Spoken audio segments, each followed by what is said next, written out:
स्वागत छ दर्शकवृन्द यहाँहरूलाई कार्यक्रम इश्यू अफ द डेमा म Rohan Shrestha. Issue of the डेको आजको श्रृङ्खलामा हामी नेपाल र भारत बीच जुन सीमा विवाद रहेको छ अझ पछिल्लो समयलाई हेर्ने हो भने जसरी हामीले चुच्चे नक्सा सार्वजनिक गर्यौं, चुच्चे नक्सामा कालापानी लिम्पियाधुरा लिपुलेकलाई अटाउन त अटायौं, तर त्यो भूमि भनेदेखि हामीले हाम्रो हो भनेर खुला रूपमा अझै पनि सरकारी पक्षबाट भनि नसकेको अवस्था। अझ पछिल्लो रिफ्लेक्सनलाई हेर्ने हो भनेदेखि त भारतीय प्रधानमन्त्री नरेन्द्र मोदीले उत्तराखण्डको आफ्नो भाषणकै क्रममा सो क्षेत्रको बाटो विस्तार भइरहेको विषयको गुणगान पनि गाउन भ्याए। त्योदेखि बाहेक आएर राजनाथ सिंहको कुरा गर्ने हो भनेदेखि नेपाल सामु हामी शिर निहुराउँछौँ तर सम्बन्ध भने बिग्रन दिन्नौँ लगायतका स्टेटमेन्टहरू पनि आउँछ। किन यस्तो किसिमको चाहिँ गेमहरू भइरहेको छ? आखिर के कारणले गर्दाखेरि यो मुद्दा विगतदेखि वर्तमानसम्म हेर्ने हो भनेदेखि नटुङ्गिएको मुद्दा बनेको छ लगायतका विषय आज हामी उठान गर्ने प्रयास गरिरहेका छौँ। त्यसको लागि आज हामीसँग हाम्रो स्टुडियोमा सीमाविद अझ मदन पुरस्कार विजेता बुद्धिनारायण श्रेष्ठ आज हामीसँग हुनुहुन्छ। स्वागत छ सर यहाँलाई। धन्यवाद छ सर। यो तपाईले विगतदेखि वर्तमानसम्म सीमाविदको रूपमा नेपाल र भारत बीचको सीमा क्षेत्रको विषयमा पटकौं पटक अन्तर्वार्ताहरू दिनुभयो, लेख रचनाहरू लेख्नुभयो, सम्बन्धित पक्षलाई अझ सरकारलाई झकझक्याउने प्रयास पनि निरन्तर रूपमा चाहिँ गरिरहनु भयो। अझ पछिल्लो समयमा हामीले अघि पनि उठान गर्यौं कालापानी लिम्पियाधुरा लिपुलेकको जुन विषय छ त्यो त नटुङ्गिएको मुद्दा चाहिँ भएर चाहिँ बसेको अवस्था रहेको छ। के कारणले गर्दाखेरि यो मुद्दा टुङ्गिन सकेन? कहिलेबाट यो क्षेत्र नेपालको नक्साबाट हरायो फेरि पुनर्स्थापित गरेको भन्दाखेरि के कुराले गर्दाखेरि चाहिँ यो अवस्था सृजना भयो? विगतदेखि वर्तमानलाई अलिकति विश्लेषणात्मक ढङ्गबाट जाउँ न। सबभन्दा पहिले त नेपालको शिथिल कूटनीतिक परिचालनले गर्दाखेरि यो मुद्दा अहिलेसम्म टुङ्गन सकेको छैन। सामान्यतया सन् 1962 को अक्टोबर नोभेम्बरमा भारत र चीनको बीचमा सीमा युद्ध भयो र अब भारतीय सेनाको बावजुदमा चिनिया सेना अगाडि बढ्दै आउँदा चिनिया सेनाले अब चीनको सिमाना यही हो भनेर ढ्याक्क अडिएपछि भारतीय सेना पनि अडिएपछि अनि अब उसले कहाँ बस्दाखेरि अब चिनियाहरूलाई अब इन्फिल्ट्रेसन गर्नलाई रोक्न सकिन्छ भनेर कालापानीमा बसे उनीहरू। कालापानीको लिपुलेक क्षेत्र यस्तो एउटा क्षेत्र छ 20,276 फिट अल्गो थुमको छ, त्यसको बिचमा घाँटी परेको भाग छ। त्यो घाँटी परेको भागबाट चिनिया आयो भने गोली ठोकेर हामी फर्काउँछौँ भनेर त्यो बेलामा सामरिक दृष्टिकोणले महत्त्वपूर्ण भएको हुनाले कालापानीको भूभाग ओगटेर उनीहरू बसे। कालान्तरमा उनीहरूले छोड्न चाहेनन्। त्यहाँ इन्डो टिबेटन बोर्डर पुलिस पनि बनायो, कालापानीमा 7वटा बङ्कर भवन पनि बनाए, प्रशासकीय भवन पनि बनाए, तगडा सञ्चारको माध्यम पनि राखे र त्यो बङ्करमा जाडोको बेलामा हतियारहरू नजमुन् भनेर सेन्ट्रल हिटिङ सिस्टम पनि बनाएको छ।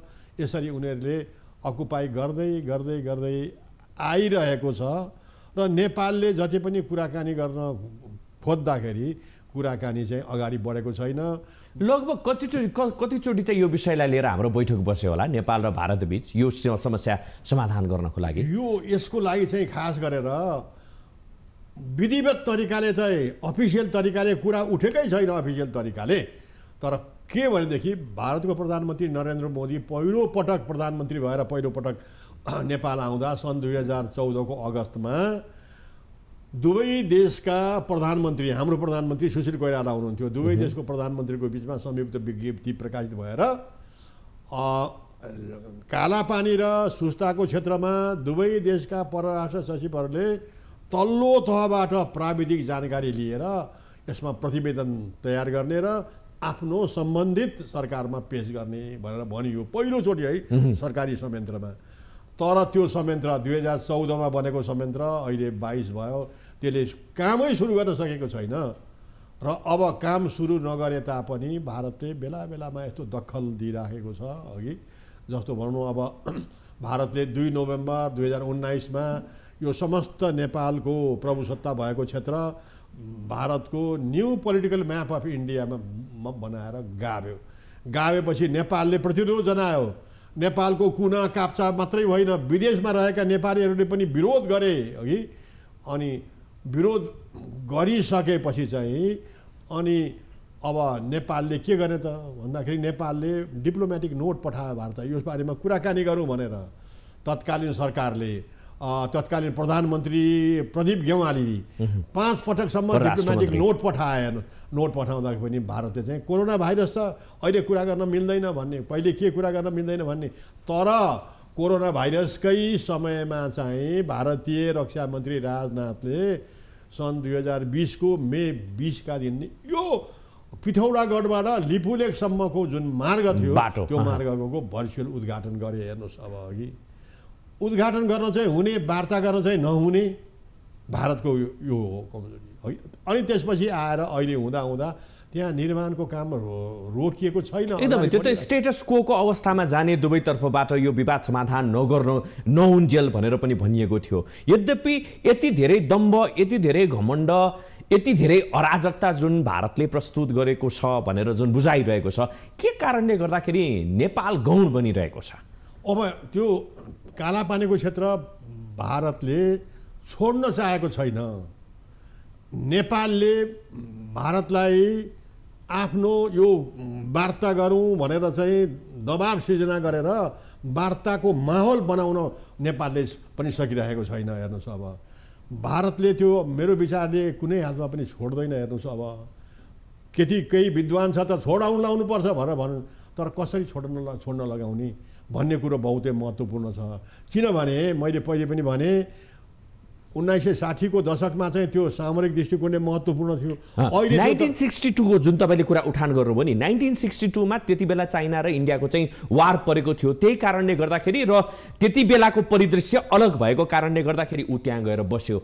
आजको अवस्थामा हाम्रो लागि नेपालबाट हेर्दाखेरि मात्र त्यो एउटा चाहिँ सीमा अथवा चाहिँ एउटा देशको अथवा चाहिँ पहाडको टुक्रो लगायतको बुझाइ हामी काठमाडौँको नजरबाट हेर्ने हो भने त्यो रहेको छ भन्दाखेरि कालापानीमा त्यो क्षेत्रमा त्यस्तो के छ जसको कारणले गर्दाखेरि उ टसमस पनि हुन सकिरहेको छैन जबकि त्यो भूमि नेपालको हो भनेर सर्वविदितै छ जगजाहेरै छ त्यही पनि टसमस हुन सकिरहेको अवस्था रहेको छैन आजको मितिसम्म आइपुग्दाखेरि के कुराले गर्दाखेरि यसो भइरहेको पहिला सामरिक दृष्टिकोणले महत्त्व थियो 62 मा अब अहिले चाहिँ हेर्न त्यो व्यापारिक दृष्टिकोणले महत्त्वपूर्ण छ पर्यटकीय दृष्टिकोणले महत्त्वपूर्ण छ धार्मिक दृष्टिकोणले महत्त्वपूर्ण छ व्यापारिक दृष्टिकोणले भनेको हेर्नुहोस् अब साङ्घाई चीनको साङ्घाई सबभन्दा ठुलो इन्डस्ट्रियल स्टेट त्यहाँबाट चिनिया सामान भारतमा ल्याउने सबभन्दा सस्तो भाडा भरतको बाटो त्यही हो यही कारणले गर्दाखेरि भारतको प्रधानमन्त्री नरेन्द्र मोदीले चीनको भ्रमण गर्दाखेरि सन् 2015 को मे 15 का दिनमा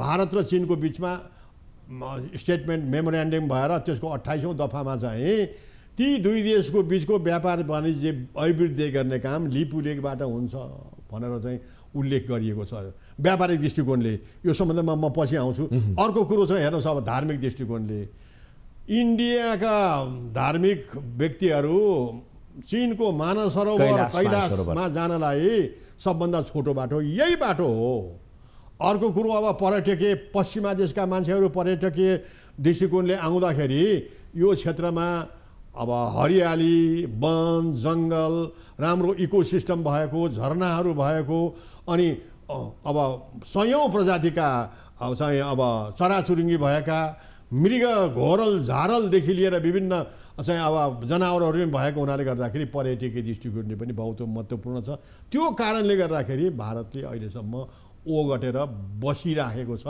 र यसमध्ये पनि अहिले त व्यापारिक दृष्टिकोणले सबभन्दा ठुलो कुरो हो हेर्नुहोस् अब म आउँछु जब सन् 2015 को मे 15 मा भारत र चीनले लिपुलेक भन्ज्याङबाट चाहिँ व्यापार वाणिज्य वृद्धि गर्ने भन्यो भारतलाई त थाहा थियो यो नेपालको भूभाग हो हामीले अकुपाई गरेको गर्छौँ भनेर तर चीनलाई त थाहा हुनु तनलाई पनि थाहा थियो नि त हैन त्यो भूभाग त नेपालको भूभाग हो भनेर त्यो वाणिज्य व्यापार सन्धि 2015 को मे 15 मा गर्दाखेरि चीनले नेपाललाई एक वचन पनि सोधेन हेर्नुहोस् त्यही त चीनलाई पनि थाहा थियो भारतलाई पनि थाहा थियो भारतले आफ्नो जबरता प्रस्तुत गरिरहँदाखेरि चीनले नेपालसँगको सम्बन्धलाई चाहिँ हेर्नै चाहेन त्यहाँ के कारणले गर्दाखेरि चाहिँ यो दुई बीच नेपाल चाहिँ सधैँ नै गौण स्थितिमा चाहिँ रह्यो नेपाल एक्जिस्ट हुन्छ र भन्ने पनि उनीहरू बीच चाहिँ त्यस्तो भएन के त्यस्तो किसिमले चाहिँ उनीहरू अगाडि बढेन लिपुलेकको मार्ग उपयोग गरेर भारत र चीनले मिलेर काले काले मिलेर खाउँ भाले यो गरे हेर्नुहोस् अब त्यस बेलामा। अनि मैले भन्न खोजेको त त्यो बेलामा हाम्रो नेपाल सरकारले पनि तत्कालीन प्रधानमन्त्री सुशील कोइराला हुनुहुन्थ्यो, दुवै देशलाई नोट पठाएको थियो, डिप्लोमेटिक नोट, यो तुरुन्त यो चाहिँ दफा खारिज गर्नुपर्छ भनेर भनेका थियो। चीनले भनेका थिए, चीनको वाणिज्य उपमन्त्री भ्रमण गरेका थिए, सुशील कोइराला प्रधानमन्त्रीलाई भेटेका थिए। भेटेपछि त्यही भेटको चाहिँ पछि चाहिँ प्रधानमन्त्री परिसरमा सञ्चारकर्मी, तपाईँहरू जस्तो सञ्चारकर्मीले सोधे ती चिनिया वाणिज्य उपमन्त्रीलाई, कालापानी क्षेत्र त हाम्रो हो, चीन र भारतले किन यो क्षेत्रबाट चाहिँ व्यापार वाणिज्य अभिवृद्धि गर्ने गर्यो? गर्छ तर नेपाललाई एक शब्द सोद्धा पनि सोध्दैन, खारेज गर्नुपर्छ भनेर भन्दाखेरि ती वाणिज्य उपमन्त्रीले चिनकोले के भन्यो भनेदेखि नेपालले प्रमाणहरू पेश गर्छ भनेदेखि त्यो दफालाई संशोधन गर्न चीन इच्छुक छ भनेर भनेको थियो। हेर्नुहोस् अब अघि तर यताबाट नेपालबाट पनि केही मात्रामा हामीसँग प्रमाण, यथेष्ट प्रमाण छैन त्यो ठाउँ हाम्रो हो भनेर खुला रूपमा चाहिँ इन्टरनेसनली हामी चाहिँ अगाडि बढ्नको लागि प्रमाण प्रशस्त छ जस्तो भनौँ। अब तर चीनले उतातिर त फेरि प्रमाण तपाईँहरूले यथेष्ट प्रमाण पेश गर्नुभयो भनेदेखि भनेर चाहिँ एउटा किसिमको प्रश्नवाचक चिन्ह खडा गरिरहेको छ। उतातिर भारत पनि होइन प्रामाणिक रूपमा चाहिँ पुग्दैन भनेर भन्ने, अनि हामी हाम्रो तर्फबाट चाहिँ यथेष्ट प्रमाणहरू सम्बन्धित ठाउँमा पुर्याउन नसक्ने, नचाहेको हो अथवा प्रमाणै हामीसँग चाहिँ यथेष्ट पुगेको छैन। प्रमाण हामीसँग छ, चीनलाई पनि थाहा छ, तर इग्नोर गरिएको हो। किनभनेदेखि चाहिँ चीनको तयारी सामान भारतको 1.25 अरब जनतालाई पुर्याउनु छ, पैसा इन्डस्ट्री चाहिँ अब अगाडि बढाउनु छ, चीनलाई पनि नाफा गर्नु छ। अर्को कुरो यो यसरी भारतलाई चीनले आफ्नो गाँजमा लियो, मुठीमा लियो भने अन्तर्राष्ट्रिय क्षेत्रमा पनि चीनको प्रभुत्व बढ्ने भएको हुनाले भारतलाई लगाइफगाइ पनि गरेको हुनाले यस्तो कुराहरू भए। हेर्नुहोस् अब अघि तर नेपालले त्यस बेलामा पनि राम्रो स्टेप लिन नसकेको हुनाले गर्दाखेरि अहिले त्यही कुरोलाई अगाडि बढ्दै आएर हामीले अब कुरा गरिसक्यौँ। भारतीय रक्षा मन्त्री राजनाथले विधिवत लिपुलेकको सडक उद्घाटन गरेको, अहिले भारतको प्रधानमन्त्री नरेन्द्र मोदीले तपाईँले भनिसक्नुभयो उत्तराखण्डको चाहिँ एउटा परियोजनामा भाषण गरे, 30 डिसेम्बरमा भाषण गर्दाखेरि उनले मोदीले के भने हामीले लिपुलेक सडक बनायौँ, यसलाई विस्तार गरिनेछ र अब यो मानस सरोवर कैलाश सरोवर जानलाई पनि चाहिँ अब सुगम भएको छ र टनकपुरबाट पिथौरागढसम्मको अल वेदर रोड भइसकेको छ, अब त्यहाँबाट अगाडि बढाइनेछ भनेर भनेको छ अघि। अब अनि तपाईँले कुराले ल्याउनु भएको छ, भारतीय रक्षा मन्त्री राजनाथले भनेका कुरा अघि, नेपाललाई हामी बेखुसी गर्न चाहँदैनौँ, भारतको शिर झुकाएर भए पनि सम्बन्ध कायम राख्छौँ भनेर यो फलाम तातिएको बेलामा नेपालले घन्डे हान्न सकेन। जब राजनाथले त्यसो भन्ने बित्तिकै उसो भए महोदय कालापानीको भूभागमा कुराकानी गरौँ र कालापानीको चाहिँ प्रमाण हामीसँग यो छ, एउटा कुराकानी गर्ने दुवै देशको संयन्त्र तयार गरौँ। यद्यपि अब परराष्ट्र सचिव संयन्त्र छ त्यसले काम गर्न सकेन, काम भएन भने अब राजनैतिक तहबाट चाहिँ एउटा संयन्त्र गठन गरौँ भनेर नेपालले तत्काल हथौडा हान्न सकेन तातिएको फलामलाई अघि। यही नै हाम्रो नेपालको दुर्बलता हो। र अब त म त के भन्छु भने प्रधानमन्त्री नरेन्द्र मोदीले अब 15 दिन अगाडि जुन बोल्नु भएको छ, कालापानीको क्षेत्रमा भारतले एक कदम अगाडि बढिसक्यो। हेर्नुहोस् उसको एक कदम अगाडि बढ्यो, अब केही वर्षपछि अर्को कदम अगाडि बढ्छ। त्यस कारणले गर्दाखेरि यसलाई नेपालले कसरी लिने भन्ने कुरा आयो। नेपालले जहिले पनि दबावपूर्ण सिर्जना वातावरण गरेर भारतलाई वार्ता गर्न बाध्य तुल्याउनु पर्छ। एउटा कुरा नि सर, यसरी चाहिँ वार्ता गर्नलाई बाध्य तुल्याउनु पर्छ भनेर भनिरहँदाखेरि सरकार बाहिर हुँदाखेरि सबैजना बोल्ने, अहिले पनि भारतीय प्रधानमन्त्री नरेन्द्र मोदीले त्यस्तो किसिमको चाहिँ आफ्ना अभिव्यक्तिहरू दिँदाखेरि लगभग हरेक दलबाट यो कुराहरू आयो, दल विशेषबाट आयो, तर सरकारबाट आधिकारिक धारणा सार्वजनिक पनि भएन, ऊ बोल्न चाहन्न। यो फेरि अहिले नेपाली काङ्ग्रेस नेतृत्वको सरकारसँग मात्रै जोडिएको कुरा होइन। त्यो ठाउँमा जो पुग्छ उनीहरू कता कता चुप बसेको जस्तो अवस्था सृजना आउँछ। कता कता केपी शर्मा ओलीले चुच्चे नक्सा धारिलो हतियार प्रयोग गरेरै भए पनि, यसलाई चाहिँ एउटा कोट अन कोटभित्र मैले राख्न चाहे यो शब्दलाई, इङ्गित त गर्न खोजे, नक्सामा राख्न त खोजे, हामीले क्वाइन पनि जारी त गऱ्यौँ। यद्यपि त्यो भूमि लाई हाम्रै हो भनेर स्ट्रङली चाहिँ त्यो कुरा चाहिँ फिर्ता ल्याउन प्रयास चाहिँ हाम्रो भएन। यद्यपि के भनिन्छ भने भूमि कहाँ गएको छ र, हाम्रो हो, हामीसँगै छ भन्ने किसिमको चाहिँ फितलो स्टेटमेन्टहरू आइरहन्छ।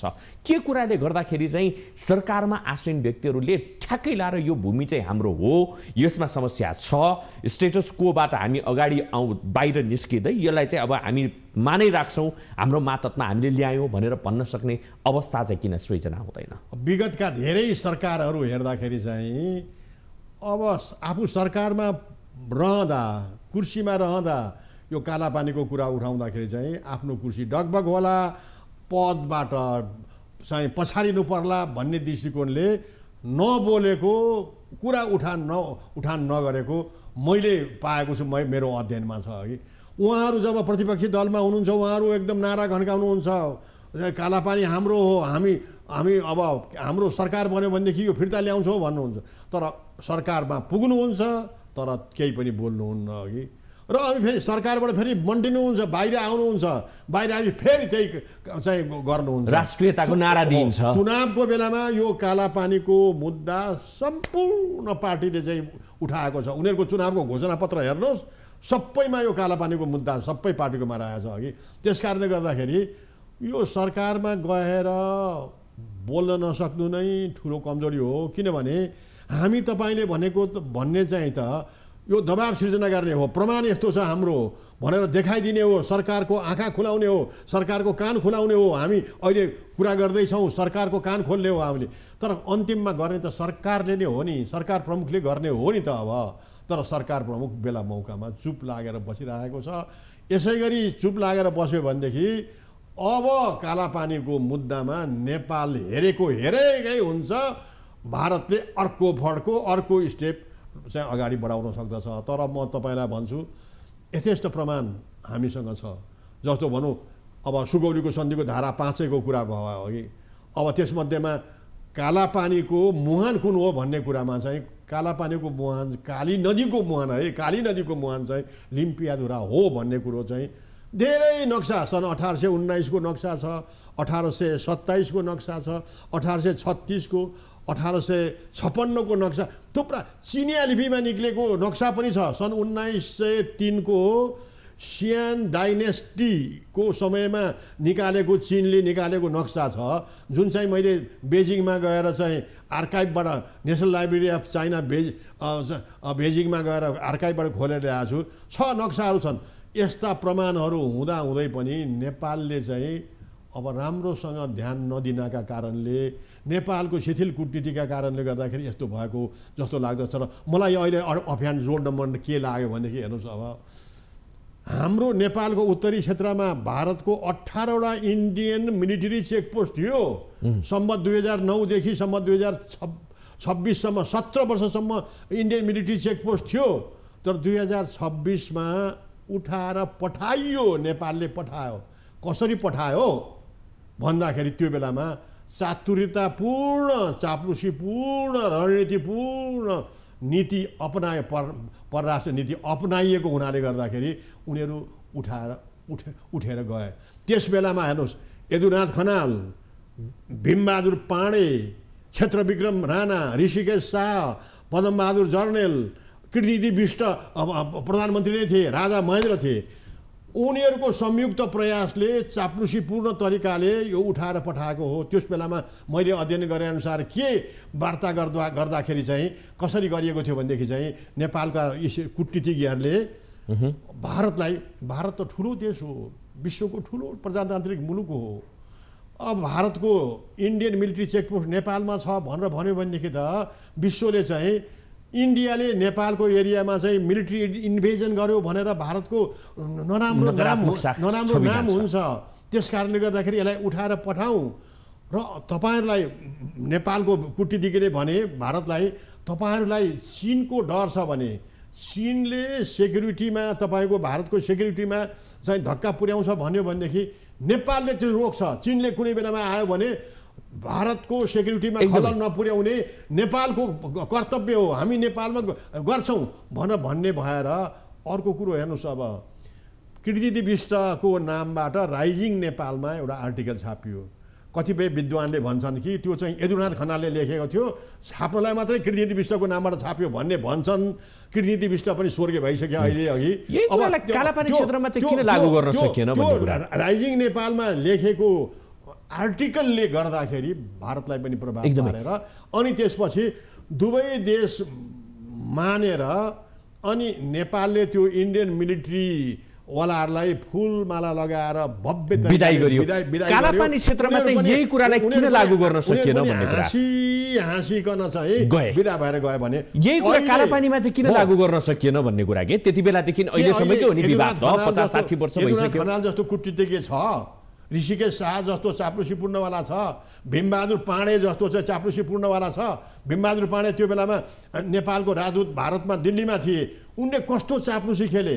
कहिले कुनै भारतीय नेतालाई भेट्ने, अब पशुपति शमशेरको नातेदारलाई कहिले गएर भेट्ने, यसो गर्ने त्यो अहिले छ र तयार हुनु पर्यो। हाम्रो नेपालले यदुनाथ खनाल जस्तो अर्को व्यक्ति तयार गर्यो भने भारतलाई अब ठुलो पारेर अहिले पनि हेर्नुहोस्, अब मलाई लाग्छ हेर्नुहोस्, अब भारतलाई भनेर त्यो नेपालको भूमि भएको हुनाले तपाईँहरूलाई त्यो उपयोग गर्नको निमित्त के चाहिन्छ, कस्तो चाहिन्छ हामी प्रबन्ध गर्छौँ। स्वामित्व हाम्रो दिनुहोस्। एकदमै यसै विषयमा थप कुराकानी गर्नेछौँ बुद्धि सर। आखिर यो समाधान कसरी, यो नटुङ्गिने नै भएर जाने हो अथवा टुङ्ग्याउने केही विधि विधान छ लगायतका प्रश्न जोड्नेछौँ, तर एकैछिनको ब्रेक पछि।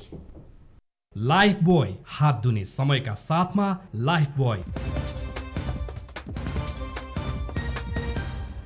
लाइफ बोय, हात धुने समयका साथमा लाइफ बोय।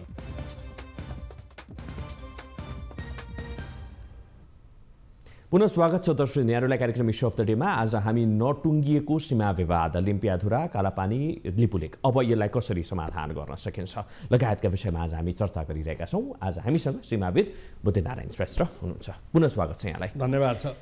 यसलाई हामीले पटक पटक उठान गऱ्यौँ, नटुङ्गिएको मुद्दा, नटुङ्गिने नै हो यो विषय। अब टुङ्गिन्छ, नेपालले पहल कदमी गर्यो भने टुङ्गिन्छ कि। अब अन्तर्राष्ट्रिय सीमा सिद्धान्त अनुसार दुईटा देशका बिचमा सीमा सम्बन्धी कुनै अब समस्या भयो भने, डिस्प्युट भयो भनेदेखि सुल्टाउने विभिन्न माध्यम वैकल्पिक व्यवस्थाहरू छन्।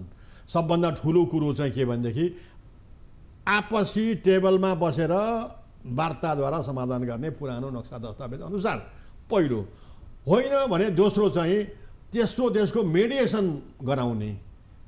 अब दुवै देशले मान्यता हुनु पर्यो त्यो देशलाई मेडिएसन गराउने। मेडिएसन गरायो भने पनि समस्या समाधान हुन्छ, यो एउटा छ कि। अर्को सिद्धान्त के छ भनेदेखि चाहिँ अब दुवै देशले मान्यो भने, देशको सार्वभौम संसदले पनि मान्यो भने, संविधानले दिन्छ भनेदेखि जमिनलाई लिजमा पनि दिन सकिन्छ कि। जस्तो कालापानी क्षेत्रको चाहिँ भनौँ यति 50 वर्षको लागि, 60 वर्षको लागि लिजमा भनेर नेपालको प्रभुसत्ता स्वामित्व लालपूर्जा हुने गरेर दिन सकिन्छ। तर यो संविधान, नेपालको संविधानमा पनि संशोधन गर्नुपर्छ। हाम्रो संविधानको धारा 4(1) को कमा के भन्छ भनेदेखि नेपालको क्षेत्रफल यो संविधान लागू भएका बखतको हुनेछ। खमा के भनेको छ भनेदेखि चाहिँ पछि प्राप्त हुने जग्गालाई चाहिँ स्वीकार गरिनेछ भनेपछि अब त्यसमा थपेर चाहिँ यस्तै गरेर लिजमा अथवा सट्टापट्टा गर्न पनि सकिनेछ भन्ने कुरा थपियो भने यो गर्न सकिन्छ लिजमा। अर्को वैकल्पिक व्यवस्था भनेको चाहिँ त्यो क्षेत्र दिएर त्यही बराबरको उपयोगिता क्षेत्रफलमा कति कम नहुने गरेर अर्को क्षेत्रको भूमि लिने। जस्तो भनौँ न, केही विद्वानलाई चित्त नबुझ्दा यो मेरो भनाइ, कालापानीको क्षेत्र अब हामीले लिन सक्छौँ कि सक्दैनौँ त्यो अर्को कुरा हो, सक्नुपर्छ कि। त्यो चाहिँ भारतलाई दिएर त्यही बराबरको जमिन चाहिँ हामीले हाम्रो काकड भित्ताबाट बङ्गलादेशसम्म पुग्ने भाग ल्यायौँ भने हामीलाई बङ्गलादेशको पोर्ट त खुला हुन्छ नि र आवागमनको लागि व्यापार वाणिज्य गर्नलाई पनि सजिलो हुन्छ। तेस्रो देशबाट आएको सामान सस्तो भाडामा पनि आइपुग्न सक्ने हुन्छ। यस्ता वैकल्पिक व्यवस्थाहरू छन्। कुनै विद्वान भन्छन् दिनु हुँदैन आफ्नो एक चम्चिमिरी भाग पनि भने। तर मैले चाहिँ अन्तर्राष्ट्रिय सीमा सिद्धान्त अनुसार विन विन सिचुएसनमा ल्याउने हो भने यो पनि गर्न सकिन्छ। तर आफ्नो जमिन रौँ बराबर पनि किन दिने? अनि अर्को कुरा, ल हामीले चाहिँ खुला हृदय देखाएर, किनभने हामीलाई यता चिकन नेक जुन भारतलाई पनि अप्ठ्यारो परेको ठाउँ छ, त्यो चाहिँ बङ्गलादेशसम्मको एउटा हाम्रो पनि सामान ल्याउनको लागि लानको लागि चाहिँ एउटा सहज ढङ्गबाट चाहिँ मान्यौ रे एकछिनको लागि मान्यौ रे भनेदेखि उसले त्यो भूमि हामीलाई किन दिन्छ भन्ने पनि त प्रश्न होला हैन अनि यतातिर चाहिँ हामी किन छोड्ने रौँ बराबरको जमिन पनि छोड्नु हुँदैन हामीले भन्ने छ भनेपछि यो कुरा त अलिकति मिसम्याच नभएको पो हो कि भन्ने जस्तो पनि सुनिन्छ तर नेगोसिएसन भन्दाखेरि चाहिँ अन्तर्राष्ट्रिय सिद्धान्त सीमा सिद्धान्त अनुसार नेगोसिएसन हुँदाखेरि एक स्टेप अगाडि बढ्नुपर्छ अघि फेरि अर्को एक स्टेप पछाडि फर्किनु जमिनै कब्जा गर्नको लागि लागि परेको छ अनि अब होइन त्यसमा चाहिँ के छ भनेदेखि चाहिँ अब नेगोसिएसन गर्दाखेरि केही छिमेकी देशलाई फाइदा होला केही मात्रा आफ्नो देशलाई पनि फाइदा होला तर बेपत्ताले तलमाथि हुनु हुँदैन एउटालाई 55% फाइदा भयो भने अर्को देशलाई त 45% हुनुपर्छ होइन त्यसकारण नेगोसिएसनको कारणले गर्दाखेरि चाहिँ आज लिम्पियाधुराको चाहिँ समस्या समाधान हुन सकेन किनभने त्यहाँनिर हामीले नेगोसिएसन गर्दैनौँ एउटा किसिमको चाहिँ लचकता अपनाइदिउँ त्यति बेलादेखि अहिलेसम्मको यदि इतिहासलाई यो सर्ट इतिहास हिस्ट्रीलाई चाहिँ खोतल्ने हो भनेपछि ऊ टसमस हुन नचाहने ऊ मैमत्तसरी अगाडि बढ्ने स्टेटस कोमा जानुपर्ने ठाउँमा झन् बाटो बनाउँदै जाने भन्दाखेरि उसको रवैयालाई हेर्ने हो भनेदेखि तपाईँले भनिरहेको कुरा चाहिँ सहज हुन सक्छ भन्ने पनि हामीले नेपालले यस्तो कुटनीति खेल्नु पर्यो कि भारतलाई भन्नु पर्यो यो वार्तामा नआउने हो भने हामी अन्तर्राष्ट्रिय दबाब सिर्जना गर्छौँ है भन्न सक्नु पर्यो हेर्नुहोस् र गर्नु पनि पर्यो अब हाम्रा मन्त्री प्रधानमन्त्री विदेशमा जाँदाखेरि विदेशी काउन्टर पार्टलाई भन्नु पर्यो फ्रान्स जर्मनीको काउन्टर पार्टलाई भन्नु पर्यो भारत र नेपालको बिचमा कालापानीको क्षेत्रमा सानो समस्या छ हामी नेगोसिएट गर्दैछौँ सायद मिल्छ होला तपाईँहरूले पनि मौका पर्यो भनेदेखि भारतको समकक्षीहरूलाई केही कुरा भनिदिनुहोस् है भनेर यस्तो दबाब सिर्जना गर्न सक्नु पर्यो यो अन्तर्राष्ट्रिय दबाबको स्वरूप चाहिँ कस्तो हुन्छ त्यसरी नेगोसिएसनको लागि एउटा पहल कदमी गर्ने मात्रै हुन्छ अथवा चाहिँ इन्टरनेसनली लिगल्ली पनि हामी जान सक्ने ठाउँ रहन्छ यो मैले एक्जाम्पल किन भनेदेखि नि 9 महिना जति अगाडि रसियामा चाहिँ अब विभिन्न देशको सम्मेलन भएको थियो त्यो सम्मेलन भइसकेपछि रुसको विदेश मन्त्रीले एउटा यस्तो वातावरण सिर्जना गर्यो भारत र चीनको विदेश मन्त्रीहरूलाई वार्ता गर्ने चाहिँ एउटा माहौल बनायो साइड लाइनमा बनाइदियो हेर्नुहोस् अब अघि बनाइदियो र त्यहाँ वार्ता पनि भयो हेर्नुहोस् अब भारतको चाहिँ मन्त्री र चीनको विदेश मन्त्रीको अनि केही मात्रामा खुकुलोपन आयो र जुन अब भारत र चीनको बिचमा लद्दाखको गलवान क्षेत्रमा चाहिँ अब समस्या परेको थियो 20 जना भारतीय फौज मर्यो केही चिनियाहरू घाइते भएका थिए है वार्ता भइरहेको अवस्था थिएन केही वार्ता त भयो नि त तेस्रो देशमा यसरी जसरी अब रुसको विदेश मन्त्रीले एउटा साइड लाइनमा वार्ता सिर्जना गरे त्यस्तै सिर्जना गर्नको निम्ति नेपालले पहल कदमी गर्न सक्नुपर्छ नेपालको आफ्नो बुद्धिमत्तापूर्ण तरिकाले अगाडि बढ्न सक्नुपर्छ हेर्नुहोस् तर हाम्रो नेताहरूलाई त आफ्नो कुर्सी जोगाउँदै ल्याकत राख्छन् हाम्रा नेताहरूले हाम्रो नेतृत्वकर्ताहरूले अब हेर्नुहोस् अब आशा गर्ने कि नगर्ने उहाँहरूबाट म त भन्छु अब भनौँ अब अर्को चुनावमा राम्रोसँग एकमना सरकार बन्न सक्यो भनेदेखि चाहिँ सम्भावना धेरै छ हेर्नुहोस् तर पहिले जस्तो 8-9 महिनामा एक वर्षमा सरकार बदलिने हो भनेदेखि चाहिँ यो सम्भव रहँदैन हेर्नुहोस् तर पनि अन्तर्राष्ट्रिय क्षेत्रमा दबाब सिर्जना गरियो भनेदेखि चाहिँ यसको समाधानको कुरो आउँछ र अहिले पनि अन्तर्राष्ट्रिय क्षेत्रमा हिजो आजको वेबसाइटमा हेर्नुहोस् भारतको प्रधानमन्त्री नरेन्द्र मोदीले नेपालको चाहिँ अब जमिनमा कालापानीको जमिनमा किन यसो भने भन्ने कुरा चाहिँ अब लन्डनको पेपरहरूदेखि लिएर न्युयोर्क टाइम्सहरूमा पनि यो समाचार आइसकेको छ हेर्नुहोस् अघि त्यसकारणले नेपालले यही बेलामा राम्रो तरिकाले कुराकानी गरेर संयन्त्र बनाऊ दुईटा देशको संयन्त्र राजनीतिक संयन्त्र बनाऊ अब राजनीतिक संयन्त्र बनाइयो भनेदेखि अब समाधान हुन्छ भनेर राजनीतिक संयन्त्र बनाउनलाई कोसिस गर्नुपर्छ हेर्नुहोस् अब त्यसमा नेपालले नै हामीलाई मर्का परेको हुनाले नेपालले नै पहल गर्नुपर्छ जोड गर्नुपर्छ जस्तो केपी शर्मा ओलीले जुन अब एउटा सर्वदलीय बैठक बालुवाटारमा बोलाइसकेपछि अनि त्यसको 3 दिन पछाडि जति चाहिँ भारतको प्रधानमन्त्री समकक्षी नरेन्द्र मोदीलाई फोन गरेर यसबारेमा कुराकानी गर्न हाम्रा विज्ञ समूहबाट चाहिँ माधव कुमार नेपाल पूर्व प्रधानमन्त्रीलाई स्पेसल इन्भोयको रूपमा म पठाउँछु भनेर फोनमा वार्ता गर्दाखेरि म पछि कुरा गर्छु भनेर मोदीले भनेको त्यो मोदीले कन्सेन्ट पनि दिएन अघि यस्तो कुरोको स्पेसल इन्भोय समेतको व्यवस्था भएर अनि कुराकानी राजनीतिक तहमा कुराकानी भयो भने चाँडो समाधान हुन्छ। हेर्नुहोस् अब कर्मचारीको तहबाट चाहिँ समाधान हुन सकेन। धारिला शब्दहरू मिठा शब्दहरू प्रयोग गरेर केपी ओलीले केही नभए पनि त्यो सीमा चाहिँ आफ्नो हाम्रो नक्साभित्र चाहिँ इङ्गित गर्न सफलै भएका थिए है। त्यो कुरालाई चाहिँ मनन गर्नुपर्छ। तर जमिन फिर्ता ल्याउन सकेनन् उनले पनि। नक्सा निकाले 2077 साल जेठ 7 गते, त्यसपछि पनि उहाँ त 1 वर्षसम्म त बस्नुभयो नि होइन। त्यस कारणले गर्दाखेरि अब जमिन फिर्ता ल्याउने पहल कदमी वार्ता अथवा मेकानिजमको चाहिँ सुरुवात चाहिँ गराउन सकेनन्।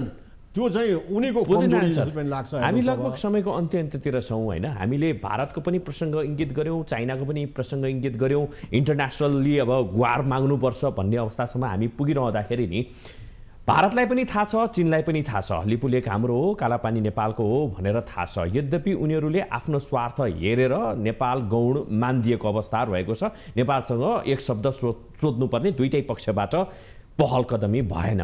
ती कुराहरूलाई मनन गर्ने हो भने भन्नको लागि चाइनाले हामीलाई यति खर्च गर्दैछ अरे, विकासको लागि यो गरिदिँदैछ अरे भन्ने, उतातिर भारतबाट त एम्बुलेन्स दिइरहेको छ अरे, यो दिइरहेको छ अरे, त्यो दिइरहेको छ अरे, सहयोगमाथि सहयोग छ। अझै हेर्ने हो भनेदेखि त कस्तो पनि विश्लेषण भइरहेको छ भने लिम्पियाधुरा लिपुलेकको लागि चाहिँ विकासै गर्नको लागि भनेर सो क्षेत्रमा थुप्रै पैसाहरू चाहिँ भारतले लगानी गर्न खोजिरहेका छन् भन्ने कुराहरू पनि आइरहेका छन्। यो कुराहरूलाई हेर्ने हो भने यो सबै देखाउने दाँत मात्रै हो है दुईटै राज्यको, दुईटै देशको। मलाई तपाईँले चीनको कुरा गर्नुभयो कि चीन र पानीको बारेमा चीनले जहिले पनि विदेश मन्त्रालयको मान्छेले पनि भनेर भन्छ भारत र नेपालको बिचमा काला पानीको इस्यु भएको, त्यो दुईटै देश मिलेर सौहार्दपूर्ण तरिकाले कुराकानी गरेर समाधान गर्नुपर्छ मात्रै जहिले पनि भन्छ। तर काला पानी कसको हो भनेर चीनले कहिले पनि भन्दैन। पहल लिँदैन नि त उसले पनि त बोल्नुपर्ने होला नि त। त्यो स्वार्थ छ नि त, भारतलाई छिराउन चाहँदैन। तर नेपालले बोल्न लगाउनुपर्छ चीनलाई कि अब काला पानी कुन हो। म यहाँ जोड्दैछु, अब चीनको राजदूत, नेपालको राजदूत मिस्टर जेड यङ भन्ने 13-14 वर्ष अगाडि रिपोर्टर्स क्लबमा ती मिस्टर राजदूत मिस्टर यङले भनेका थिए रिपोर्टर्स क्लबमा कि सन् 1961-65 नेपाल र चीनको बिचमा सीमाङ्कन हुँदाखेरि कालापानी नेपालकै हो। यद्यपि त्यो बेलामा पुराना नक्सा दस्तावेजको व्यवस्था गरेको हुनाले नेपालको सिमाना लिम्पियाधुरासम्म पुग्न सकेन भनेर भनेका थिए। उनले भनेको त चीनले भनेको हो नि त्यो बेलामा। तर अहिले 2015मा आएर चीनले त्यो कुरा पनि बिर्सिदियो र अहिले चीनले जहिले पनि भन्छ कि अब कालापानीको बारेमा भारत र नेपालले आपसी वार्ता गरेर कुराकानी गर्नुपर्छ। यो त्यो त त्रिदेशीय क्षेत्र पनि हो, भारत पनि चाहिँ। तर सही के हो गलत के हो त्यो हेर्न भनेदेखि उ चाहदैन। तर हेर्नु सन् 1965मा सीमाङ्कन भएको बेलामा, चीन र नेपालको सीमाङ्कन भएको बेलामा चीनले भारतलाई पनि बोलाउनुपर्छ त्रिदेशीय बिन्दु चाहिँ राख्नलाई भनेर भनेकोमा नेपालले पत्राचार गर्दाखेरि अब भारत आउन चाहेन, किनभने भारत चीनसँग भर्खर युद्धमा हारेको थियो, आउन सकेन अघि। त्यो बेलाको कुरा हो कि त्यस्तै गरेर अहिले चीनले पनि भन्न सक्नुपर्छ कि अब कालापानीको भूभाग यो प्रमाणले गर्दाखेरि यसको ठहर छ, तपाईँहरू दुईजना आपसीमा गरेर मिलेर आउनुस् भनेर नेपालको ठहरिन्छ यो पुरानो नक्सा दस्तावेजले भनेर चीन किन भन्दैन जहिले पनि।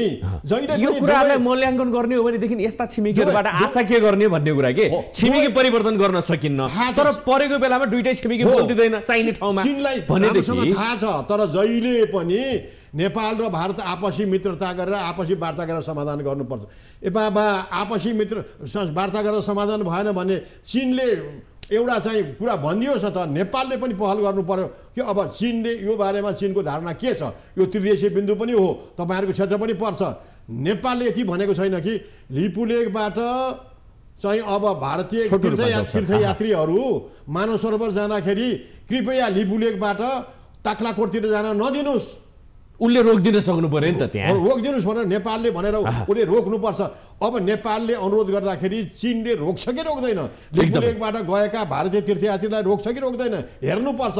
नेपालले यसमा पहल गर्नुपर्छ। नेपालले पहल गर्नुपर्छ। नेपाल सरकारले पहल गरिरहेको अवस्था रहेको छैन, जनता कराइरहेका छन्। यद्यपि समस्या समाधान भने हुन सकिरहेको छैन।